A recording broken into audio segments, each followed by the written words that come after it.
Welcome to the third edition of the 2019-2020 RCTV Newscast, brought to you by the Advanced Journalism staff. My name is Danae Adams. And my name is Taylor Limbright. Today we will start off with the winter homecoming activities and the craziness that surrounded it. Here to give us more information are juniors Danae Adams and Bryn Wilfringer. This year's winter homecoming was a little unconventional. Postponed homecoming basketball game and crowning, no pep rally, and the dance was pushed back an hour. However, under the circumstances, students still found the bright side. Even though we didn't have a pep rally, the dance and the game was still fun to watch. And the homecoming game against the Wabaunsee Chargers was moved from January 18th to February 3rd. The girls' varsity team fell to the Chargers 29-39, and the boys' varsity was victorious with a final score of 61-39. During halftime of the boys' varsity game, Gabe Roberts was crowned homecoming king and Kalia Nippert was crowned queen. Both Roberts and Nippert gave very modest answers when asked about the recent crowning. I don't know, nothing's really different. Every time Tim, the janitor, sees me, he bows down and says something about how I'm royalty. I was kind of nervous about having to dance in front of everybody, but I mean, it would have been kind of fun. This year, due to the bad weather which resulted in a snow day, there was not a pep rally for winter homecoming. The pep rally is looked forward to by students, teachers, and even student teachers. So when I found out that it was canceled, I was actually kind of disappointed, and I really wanted to see that. Thank you, Janae and Bryn, and congratulations to Gabe and Kalia on becoming our 2020 winter homecoming king and queen. Back in December 2019, a report about how cold winter weather was going to have a negative effect on potato harvest in the U.S. and Canada. Two of our journalists set out to find out which French fry in downtown Manhattan, Kansas is the best. With more information are juniors Malia and Ethan Carnes. People always love going out for fast food and French fries, but which French fries are the best? There are many factors that need to be put into account when finding the best fries. The taste of the fries, presentation, and low prices. During the week, Malia and I went to Arby's, Freddy's, Wendy's, McDonald's, Five Guys, and Chick-fil-A in Manhattan in search of the best French fries. We're back from our long journey into Manhattan. It took up around, an hour and a half. We didn't get back to school until around 1 o'clock. So it took a pretty long time to get all of these fries. But considering that it was lunch hour, we could also need to put that into a test. So we can't just say that it took forever for every single fry.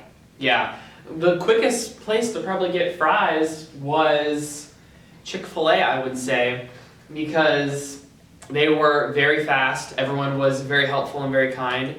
And then the place that took the longest was Wendy's, who the workers were not very good. So in order from which one we went to first, we went to Arby's first, and they make curly fries, which went for around $2.19.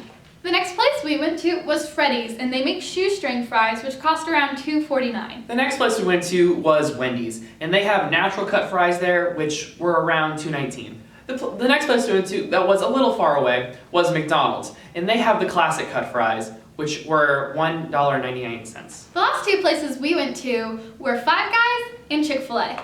Five Guys makes Cajun fries, which go around $5.79.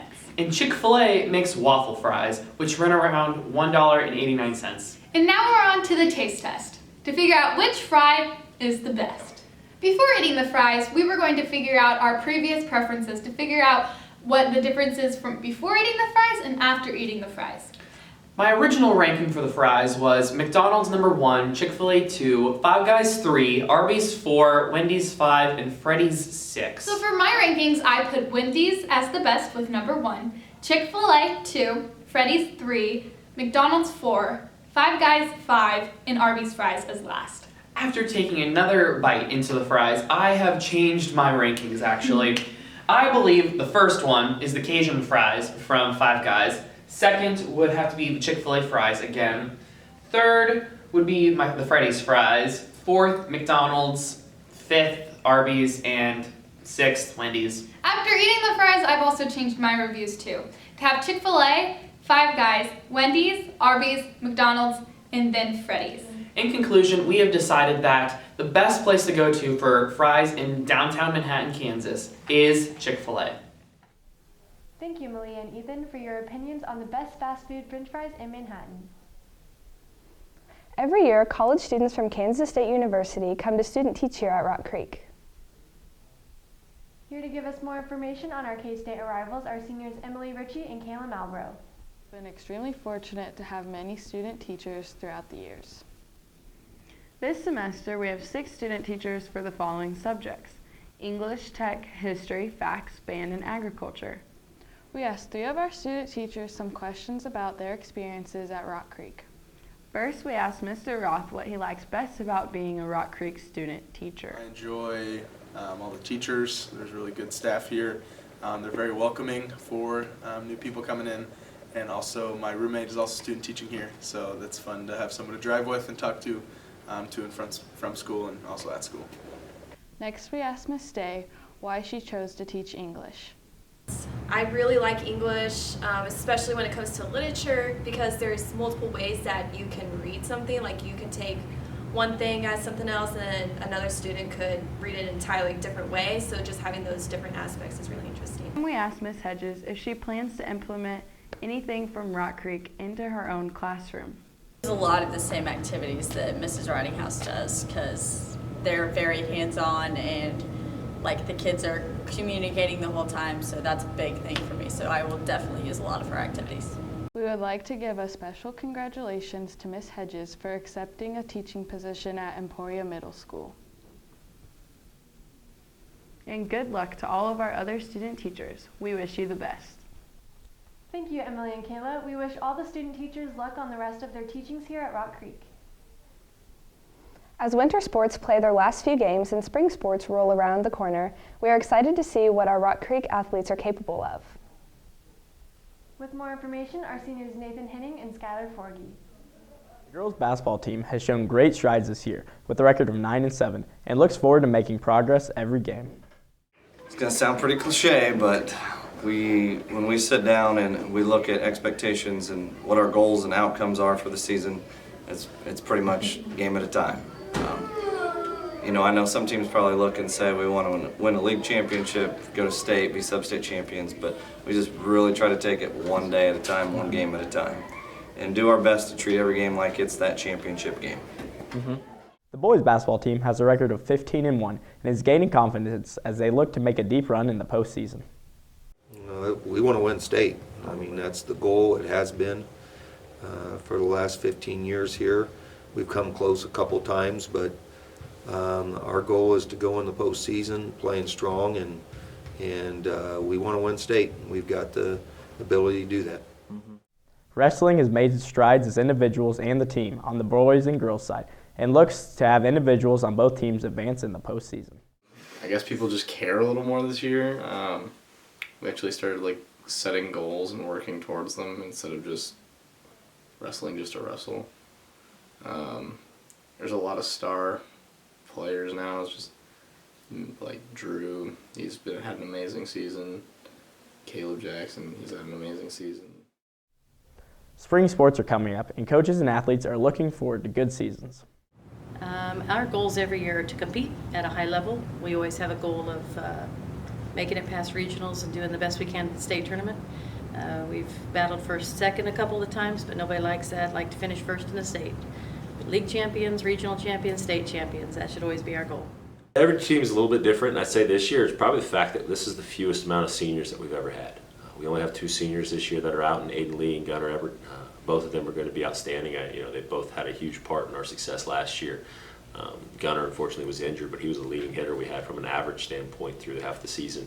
And Aiden was outstanding on the mound. I mean, at the end of the year, he basically gets the win for us against Riley County in the regionals and pitched outstanding, and then throws a complete game shutout against Wellsville at the state semifinals. So those 2 are going to be relied upon heavily for leadership, but we graduated, I think it was 9 seniors last year, and we're going from 9 seniors to 2 seniors. So that's a unique standpoint for us this year. It's just not having a lot of seniors, but the 2 seniors we do have are outstanding, and they're going to be huge for us from a leadership standpoint. Well, one of the bigger things, particularly with the boys, is we have a lot of seniors. We don't typically have a lot of seniors on our team, and that's going to be fun to have them out there and lead us. We have a lot of returning people from state track. I think I just counted about 10 10 kids are back from state track that participated in it, and unfortunately we're missing a couple of them, and Brian Golden and Sierra Sines, who won't be able to participate this year because of injuries and in other sports. So we're going to miss them, but you know, we have a pretty good flock of seniors coming back, and that's going to be great. Baseball and softball renovations offer a tremendous improvement and opportunity for the players to play this season. You know, from a standpoint of getting it approved, and the RCDC has been unbelievable. It's been something that's been needed here for a long time. We haven't had our own field. We've had to use the Westmoreland field, which has been fine for the season, and I don't want to take anything away from that because the Westmoreland community has been great to us, and I don't want to undershadow that. But for me, the big thing is summer's huge. For every sport, you know, whether it be basketball, whether it be baseball, football, track, you name it. Summer's huge from a development standpoint, from a fundamental standpoint and development standpoint. We don't have a field to use in the summer. The Westmoreland field and the Westmoreland rec, they use that for all their youth games throughout the summer, from softball, baseball, you name it. So we can't play any games at home all summer. So it's really detoured us from having and hurt us from having much of a summer program. So a lot of our kids have had to go look elsewhere, whether it be with Next Level Manhattan, the Barn in Manhattan. It's made it tough for a lot of kids to participate in the summer. And it's tough for us to run practices and get work in the summer and work on fundamentals. So from a standpoint of a coaching standpoint, it's going to give us a field at the school. We're not going to have to travel 20 minutes every day to a practice field. We're not going to miss 40 minutes of practice every day. It's going to give us and allow us to get more work in, to develop more fundamentally. As far as how it's coming along and progressing, you know, we finally broke ground, which is huge. We've got, we're seeing equipment start to show up. Now it's just a matter of I'm ready to see some dirt move and see them get after it. I'm hopeful that it's done by the end of the school year. I'm really hopeful that we can play at least one doubleheader on it, but that's circumstances out of our control and things we can't worry about. Good luck to all teams in the upcoming season. It's cold outside, and a lot of Rock Creek students and staff are looking for a little bit of sunshine. Telling us more about some warm spring break plans are juniors Caitlin Sherwood and Kaiten Paget. As spring approaches and we start to get ready for spring sports, our students and staff also look forward to spring break. Whether you're staying home or visiting a new location, spring break is a well-deserved week for our Rock Creek family to set aside time for themselves and take a breather. Spring break plans are always fun to make, but sometimes a hassle if you can't choose what to do. Together, Kaiten and I have generated a list of top places to visit in the United States. Starting with number 5, we go to the Grand Canyon in Arizona. Next up at number 4, we have Destin, Florida, a really popular location for students. Coming in 3rd place is Chicago, Illinois, a super fun spot for people to visit, which includes loads of art and fun for our creative students. Our first runner-up for a vacation spot is Colorado, to enjoy the ski slopes or the whitewater rafting. And finally, at number 1, we have Florida, specifically Clearwater Beach. Bringing things a little closer to home, for those who are not traveling for break, we have fun things to do here in Manhattan.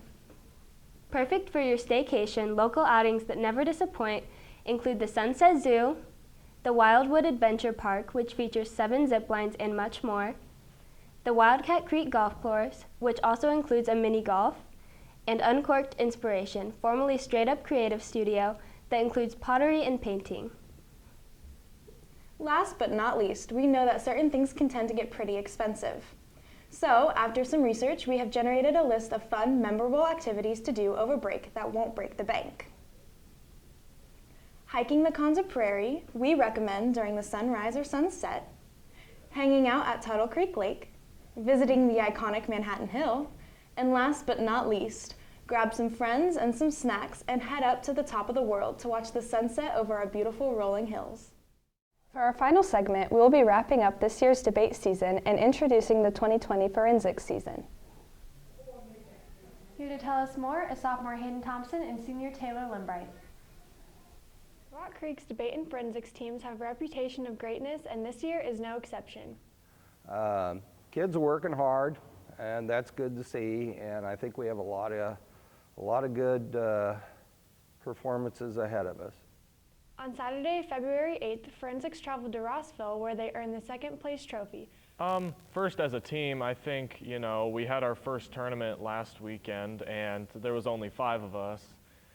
And we took 5th place out of 18 teams with 5 members. So if we only have like a small fraction of our team going and we do that well, I can't wait to see what it's like when we have like a full group. I think we'll just destroy. While debate recently competed in the state tournament where Mallory Wallace and Ashlyn Reiki went 5 and 2, winning 4th place, while Alyssa Troyer and Jackson Terhart went 3 and 3. At the start of state, I was mostly just thinking, okay, we're going to go into this, we're not going to do well, and we're just going to go home and be glad that we even made it. But at the end of the first day, we found out that we had gone 3 and 0, so we were like we could qualify to get to out rounds if we did well the next day. So it was kind of, at the beginning of the first day, I wasn't expecting anything, and then at the beginning of the second day, it was more like the stakes are kind of high now. Congratulations to both the debate and forensics teams, and we wish you the best of luck in upcoming meets. Thank you, Hayden and Taylor, for informing us on the great achievements the debate and forensics students have achieved. Don't forget to purchase a 2019-2020 Mustang yearbook for the price of $45 until February 28th when the price rises to $50. Thank you all for watching the 3rd edition of the 2019-2020 RCTV Newscast brought to you by the Advanced Journalism students. My name is Taylor Limbright. And my name is Danae Adams. We wish you all a safe spring break and a great rest of your school year.